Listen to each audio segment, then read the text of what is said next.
স্বনির্ভর বিষয়ক নিয়ে পুরাতন মালদায় আয়োজিত হলো এক কর্মশালা।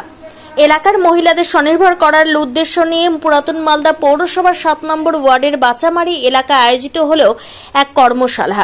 রাজ্যের যেসব মহিলারা রয়েছে তাদেরকে স্বনির্ভর করার উদ্যোগ নিয়েছে রাজ্য সরকার।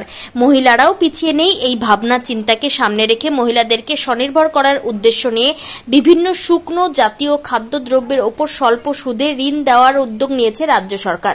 মুখ্যমন্ত্রীর নির্দেশে তৃণমূল পরিচালিত পুরাতন মালদা পুর বোর্ডের কর্তৃপক্ষের তরফে স্বনির্ভর গোষ্ঠী দল ও বিভিন্ন মহিলাদের নিয়ে এই কর্মশালাটি অনুষ্ঠিত হয়। এই কর্মশালার মধ্যে দিয়ে তাদেরকে বোঝানো হয় যে প্রচলিত শুকনো খাদ্যদ্রব্য বাজারে বিক্রি হয়, মহিলারা অনেক সময় অর্থের অভাবে পিছিয়ে পড়ে যান, তাই যাতে মহিলারা পিছিয়ে না থাকেন ঋণের মাধ্যমে তাদের পাশে থাকার প্রচেষ্টা। রবিবার বিকেল 4টা নাগাদ এই দিন এই কর্মশালায় উপস্থিত ছিলেন সংশ্লিষ্ট ওয়ার্ড কাউন্সিলর শত্রুঘ্ন সিংহ বর্মা, পৌরসভার সিও অদিতি গাঙ্গুলি সহ বিভিন্ন স্বনির্ভর দলের মহিলারা।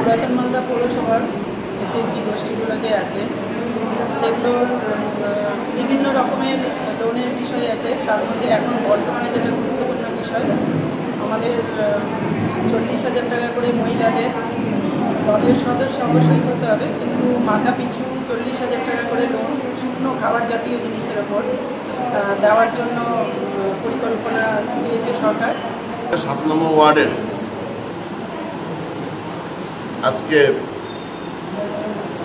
আমাদের যে ওয়ার্ড কমিটি আছে, ওয়ার্ড কমিটির মাধ্যমে আমরা এই এলাকার যারা স্বনির্ভর গোষ্ঠীর সঙ্গে যুক্ত এবং যারা যুক্ত নাও প্রত্যেককে ডাকা হয়েছে।